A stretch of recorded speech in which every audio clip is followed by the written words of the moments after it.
what's up? Homie and Poop here with a concert review.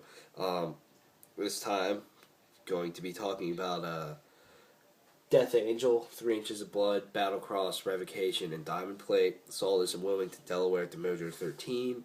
And there was also a bunch of local bands.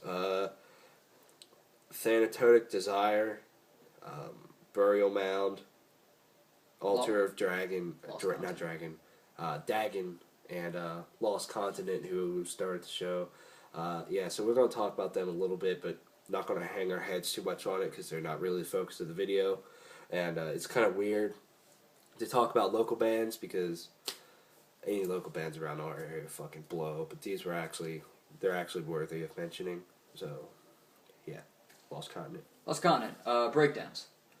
Yes. Lots and lots of breakdowns. They're good. I mean, I get like that. They were talented, but I didn't like the singer. I don't know. It did not sound good to me, but the guitarists were really good. I thought it was funny. It wasn't until like their third song, like halfway through their third song, their bassist finally showed up. He had like, I don't know, they said he was a teacher or something, and he finally showed up and he played 2 songs. It was kind of funny. Yeah. I mean, they weren't bad. Their guitarists are extremely talented, and they had some really, really cool riffs, and solos were just top-notch. But I just feel that they're trying to fit too much of a mold and to fit into a scene, which is, if they just didn't do that, they would be an absolutely amazing band. Such, for instance, the breakdowns are not needed. But yeah, next was Altar of Dagon. I hope I pronounced that right. Yeah. I liked them. I thought they were cool. Again, I guess they were missing a guitarist for some reason, but it was weird. I thought they fit in really well. They sounded like a weird combination of like thrash and a little bit of Sabbath with some of the riffage and like the soloing of the one guy. And like these are all guys that were like in their 40s or something like that. So they've been around for a little while. And I mean, there's not really much else I can say. The singer was alright. He wasn't the best, but he's pretty good. Yeah. Yeah, I mean, these guys were interesting. They kind of just jammed. They had some really cool jams, some really tight riffs, and they just put on a good show. I mean, they seemed like they were really into it. I mean, they have some really good music that they wrote. I mean, I thoroughly enjoyed it. The singer, I didn't expect him to, sing and actually have a good voice. I thought it was just going to be all screams or something, but he actually has a pretty decent voice, and overall, pretty good songs. I would say I probably enjoyed the first one that they played the most. I forget what it was called, but that song was pretty cool. And, yeah, I mean, they were good. Next was Burial Mound. They're okay. I guess they were like your typical, I guess, metalcore act. They get a little bit brutal at times, which is all right. But I mean, they were a good band. It's just that just like the first band, I didn't think they fit in too well. But I mean, you get what you can get, I guess. But they weren't bad. Just not really my thing too much. Yeah, I mean, they were good. They actually really got the crowd into it, which I didn't really expect. Their lead guitar player is fucking phenomenal. The soloing was just insanely good. And I just thoroughly enjoyed watching him. The guy with like the bandana. Oh yeah, okay. And the fuzzy hair. But I mean, overall they were good. I mean, yeah, they got the crowd really into it.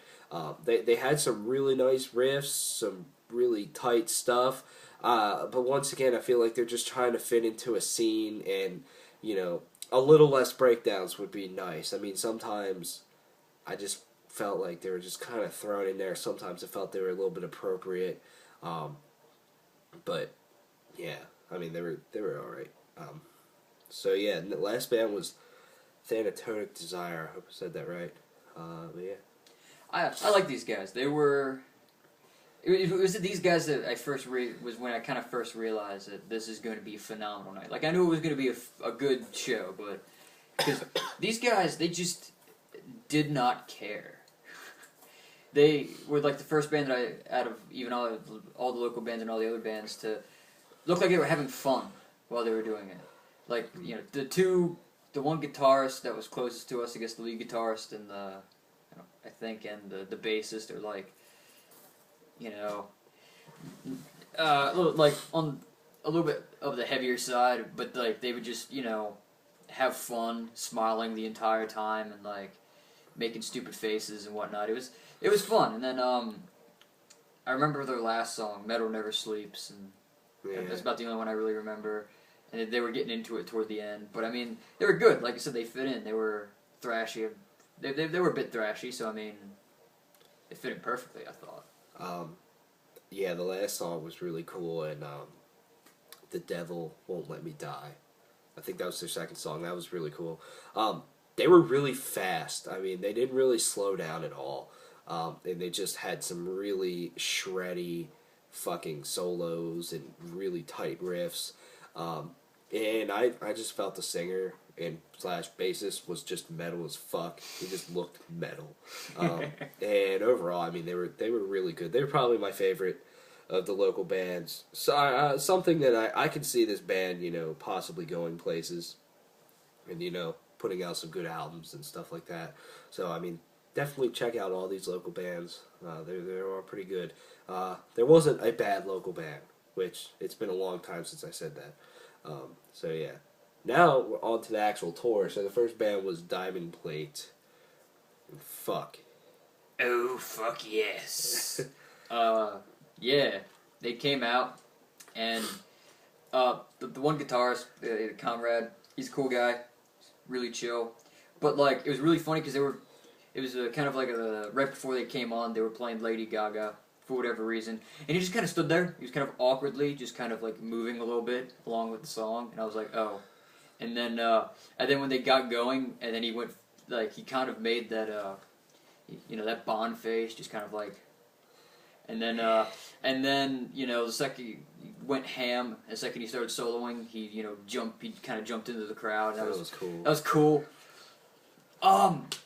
They were fucking fast.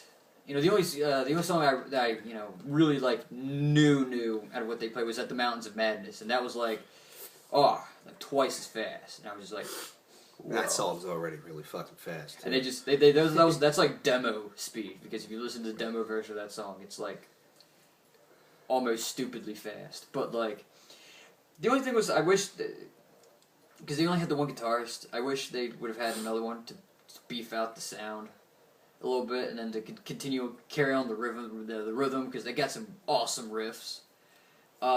Everything else, the singer was good. Sometimes it was kind of a little bit maybe difficult to understand him, but that might have been like, I think that was the mix a little bit more than that. And then the drums were fast, technical, everything you'd want for a thrash band. So I heavily enjoyed Diamond Plate. Yeah, I really enjoyed them too. Shit, I mean, like he said, they literally played everything at twice the speed. I mean, Dance with Reality is just kind of like a mid-pace song, and fuck, they like thrashed the shit out of that. It was pretty cool. They played Waste of Life, At the Mountains of Madness, Price You Pay, All I Want. Shit, All I Want or All I Was. I gotta find it. All of it! I was just completely off. And Walking Backwards. And I ended up buying their album because my CD store sucks. So there it is. Yeah, they were just really, really intense. And they were just like the first band that really got the whole crowd fucking going, and it was really awesome. They were just so aggressive, and huge shout out to Conrad, their guitar player. He like he said, he's really chill. I mean, we ended up hanging out with him on multiple occasions, and I mean, he's just probably, out of everybody that I've met from a band, he's probably the coolest motherfucker I've ever met. And right before they started playing, the drummer, pointed at me and, said, "What's up?" And then Conrad actually kind of called me over to the stage and thanked me for reviewing their albums and making videos. And I was kind of speechless. I felt really honored by that. That kind of, made my night. And he's just a man. So huge shout out to you if you watch this. But yeah, I mean, they killed it. They were fast. They were just thrashy as shit. And their new singer, Matt Aries, he killed it. To me, he sounded better live than he does on their album. Not that he sounds bad on their album at all, but I mean, live, he was just pissed off. I mean, and when we were hanging out with Conrad, he was so chill, but you would never notice that because on stage, man, he's a maniac. He's a maniac, and it was just great. Great, just they were tight. They were just awesome. So yeah, Diamond Plate was awesome. Next was Revocation. Yeah. Revocation was cool. I looked over at Tyler right before they started, and I was like, let's get weird.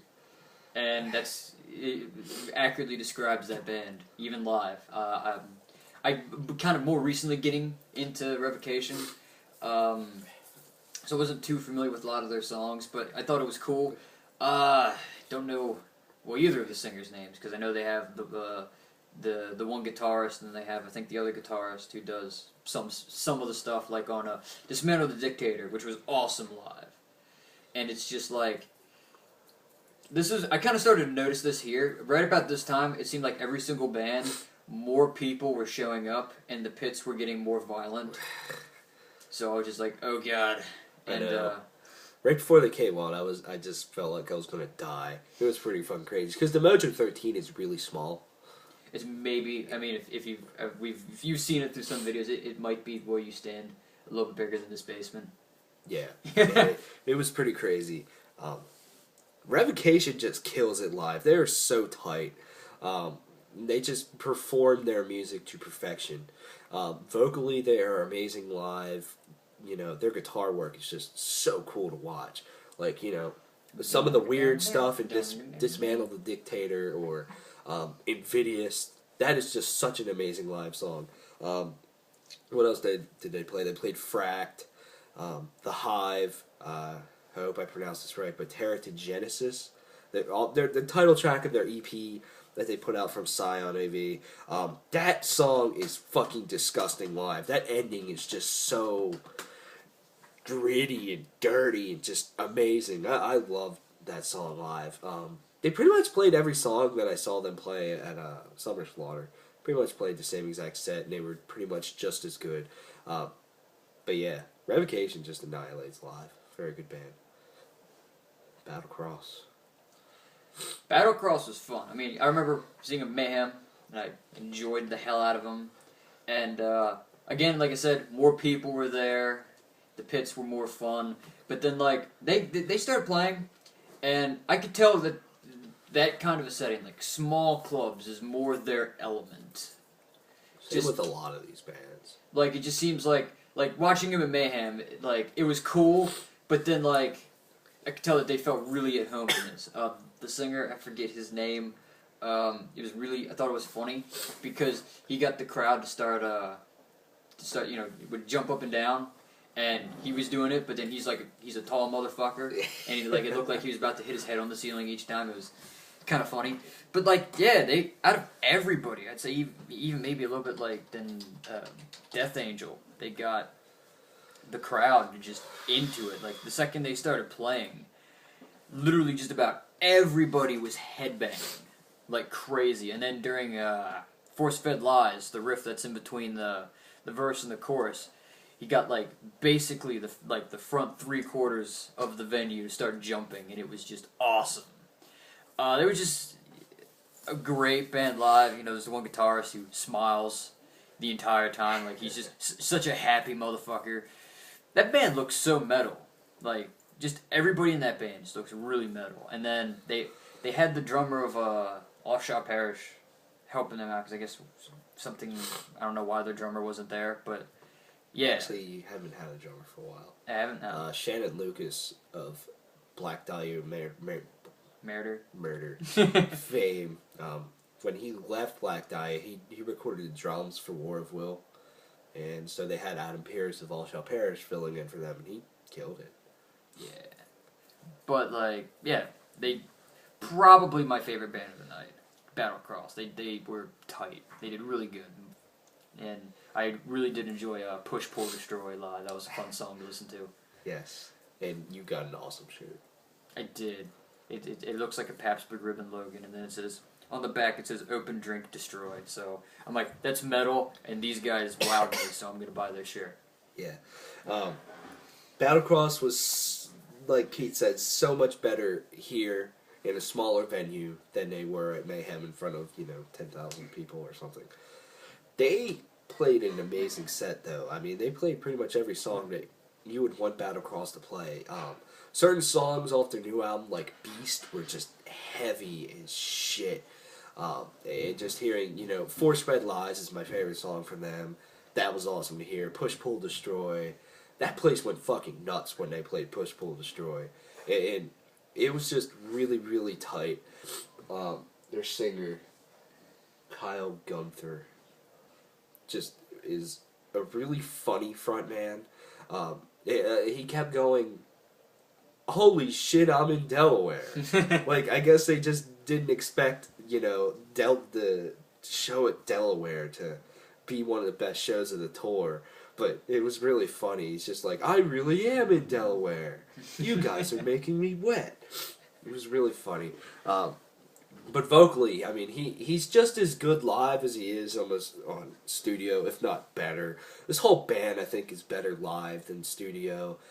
They're fast. They just got good vibes going, and you just enjoy watching them.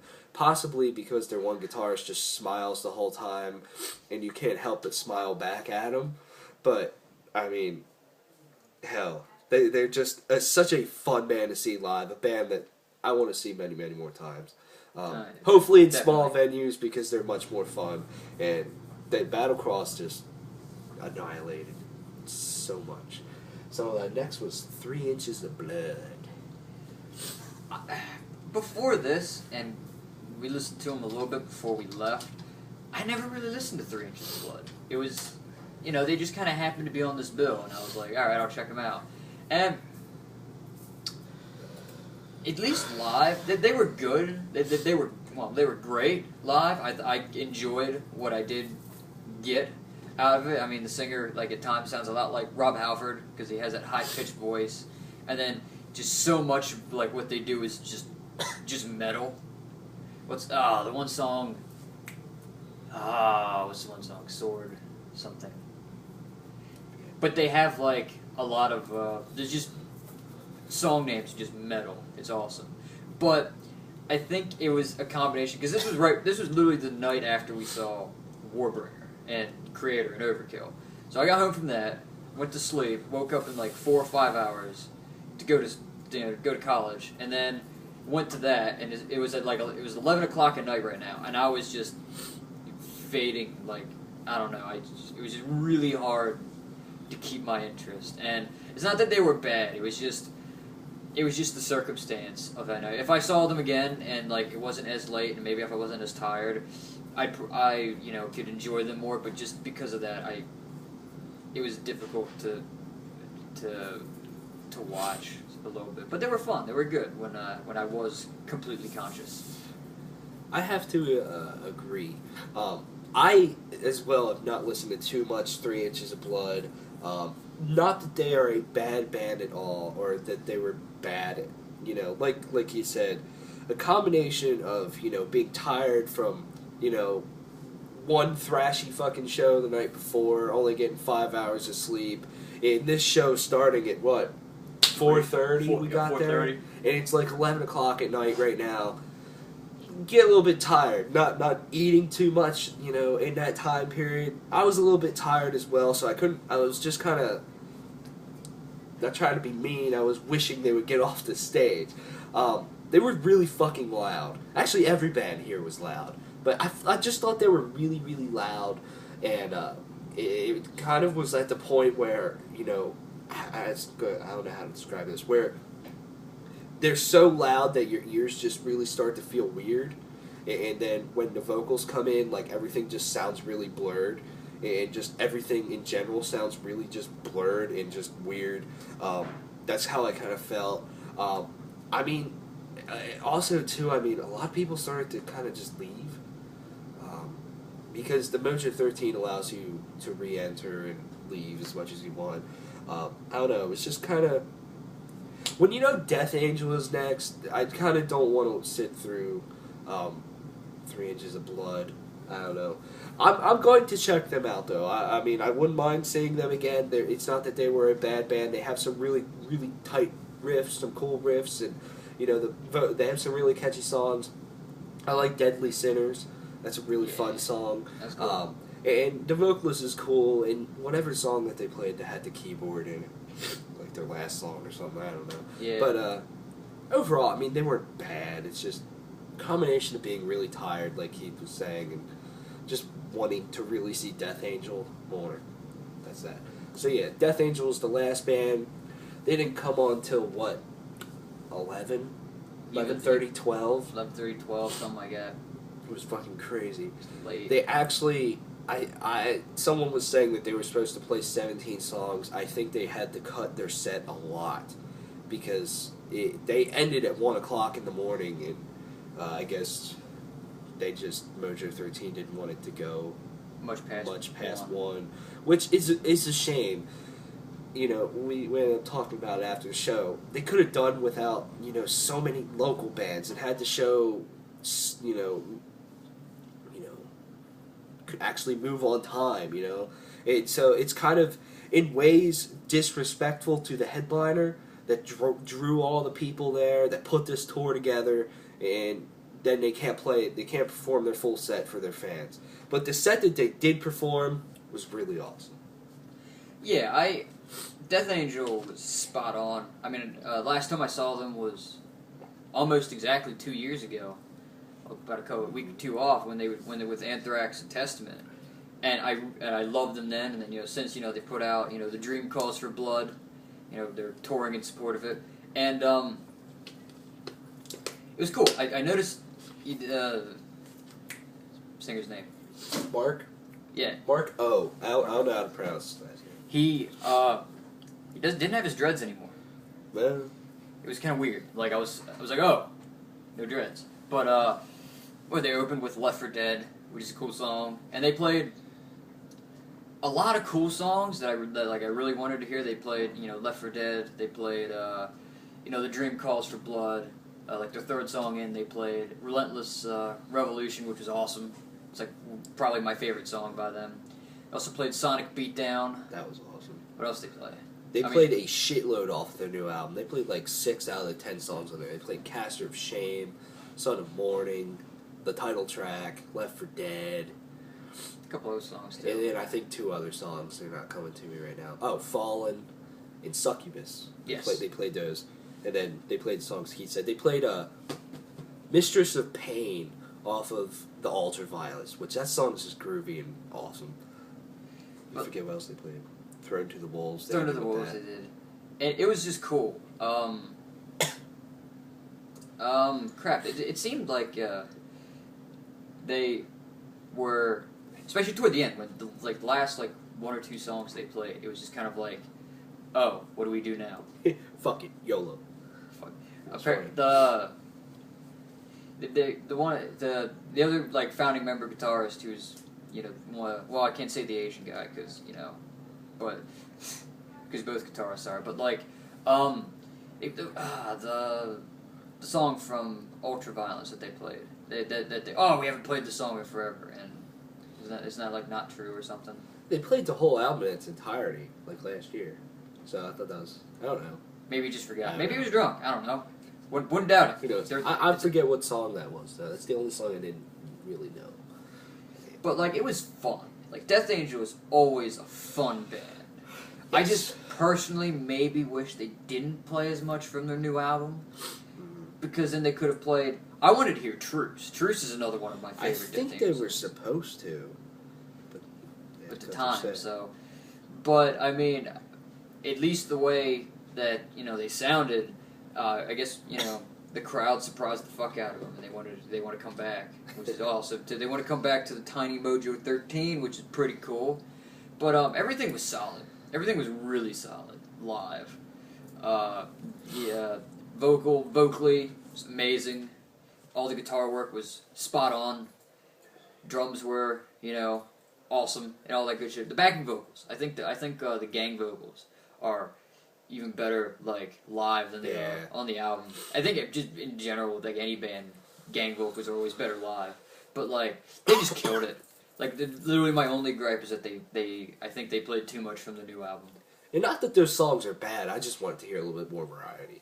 Yeah, That's all. Death Angel, yeah. I mean, they are one of the coolest and tightest bands live, I think, ever. They are just really, really good. And one thing that I just thought that made me just appreciate them so much more is just how much they kind of cared about who was there. You know, their vocalist was just, you know, I mean, shaking everybody's hand. yeah, And talking to he was people. just so thankful that everybody was still there at 12 in the morning or 12 midnight, whatever the fuck you want to say. And it's there watching them and supporting them, and it was just really, really cool. I think my favorite song that I think that they played was "Thrown to the Wolves," though. Just that is such an awesome live song, and it's just when that chorus kicks in, and you know the oh, and then Mark screams "Thrown to the Wolves." Just it's so aggressive and just so makes you want to just go ham and butt fuck things. They're really tight live. They just I felt they also had the best sound. They weren't overly loud, but they were just perfect. With their sound, and they got a lot of people into it, and their bassist is like, you know, going along with Overkill's bassist. He's pretty sexy. He has a sex appeal when he plays live. Yeah, I had a thought I don't about care that. how old he is. I thought about that. Doesn't he? He kind of looks like Brandon a little bit. Yeah, a little bit. It's funny. Their guitar players just nailed their solos and riffs and everything. Some songs were just really just awesome to hear live. It was awesome to hear Relentless Retribution again, or Revolution. And shit, they played Claws In So Deep off of Relentless Retribution as well. That was awesome too. Overall, I mean, Death Angel put on a really good set. I kind of want to see him again because I feel a little unsatisfied because they didn't get to play their whole set. This was an amazing tour. It was. It was really, really good. It turned out to be a lot better than I thought it was going to be. Not that I thought it was going to be bad. I knew it was going to be great. But it was just fucking fun. It was phenomenal. I just felt like it was at the perfect venue, too. Yeah. It was just really, really awesome. Just the intimate atmosphere was just awesome. Yeah, it was just very... Just because that place is so small, it just felt really personal. And it was really cool. Yeah. Any last thoughts? Yeah, really, we hit just about everything. Yeah. Shout out to Conrad Kupiec. For being a cool motherfucker. For being the coolest motherfucker ever. Yeah. So yeah, go to this tour. Thanks for watching. Thanks for supporting. I'll try to put the local bands down in the description. Yeah. I'll see you later. Yep.